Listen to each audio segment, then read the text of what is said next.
Salut les amis, salut tout le monde et bienvenue une fois de plus sur votre chaîne d'information et 100% panafricaine intitulée Jeunesse panafricaine.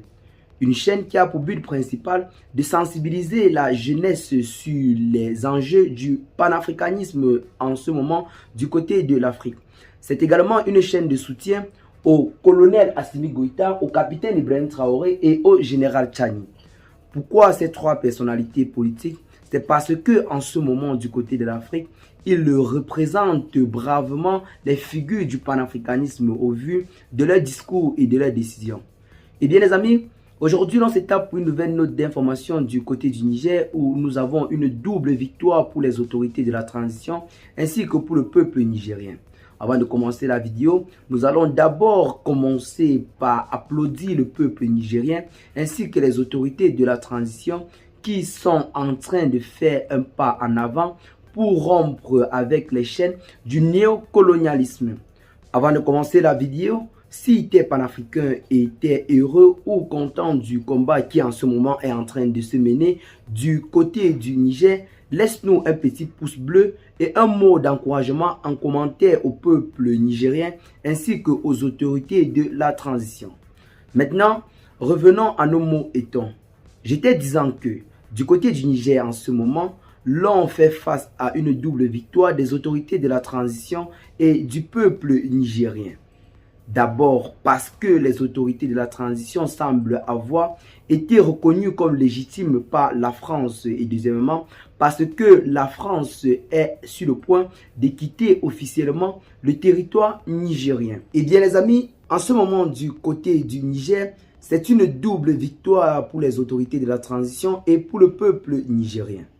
En effet, il y a de cela quelques semaines seulement, un véritable bras de fer opposait les autorités de la transition aux autorités de Paris, notamment sur le fait que des décisions prises par le général Tchani et son gouvernement n'étaient pas respectées par les autorités françaises sous prétexte que ce gouvernement n'est pas légitime et que la seule personne à qui ils sont censés obéir, c'est le président déchu Mohamed Bazoum.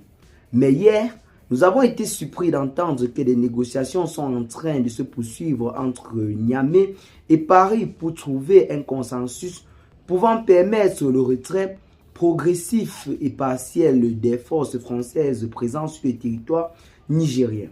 Une nouvelle qui semble très historique car en ce moment, nous pouvons affirmer sans risque de nous tromper que les autorités de Paris reconnaissent enfin légitimes les autorités de Niamey car les négociations ont été menées entre les deux parties.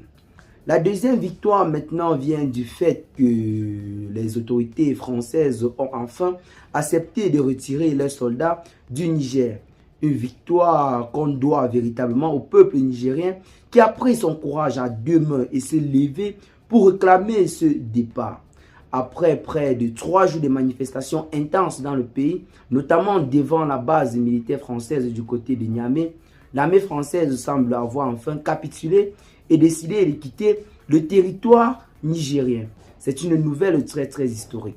Déjà, ça a été le cas du côté du Mali, du côté du Burkina Faso. Aujourd'hui, c'est le Niger qui veut établir un divorce avec l'ancienne puissance colonisatrice. Depuis quelques semaines, un véritable bras de fer se livrait entre Niamey et Paris. Mais après le dialogue d'hier autant pour nous, l'on peut dire que des solutions ont été enfin trouvées. Et la décision clé qui en ressort de ce dialogue, c'est bel et bien le retrait progressif et certainement partiel des forces françaises du territoire. Car nous n'avons aucune confirmation que ce sont tous les soldats français qui quitteront le territoire, mais nous savons qu'une bonne partie de ces soldats quitteront le territoire nigérien dans les jours à venir. Pour l'autre là, l'information est officielle et calée. Et bien les amis, qu'est-ce que vous en pensez de cette situation qui se vit du côté du Niger en ce moment? Êtes-vous pour ou contre le départ des forces françaises? Êtes-vous pour le soutien au général Tchani? Dites-nous dans les commentaires qu'est-ce que vous ressentez et quels sont vos points de vue. Qu'est-ce que vous en pensez? Partagez la vidéo massivement à vos amis si vous l'avez trouvé intéressante. Abonnez-vous à la chaîne si ce n'est pas encore fait. Et à très bientôt donc les gars pour de nouvelles notes d'informations. Ciao.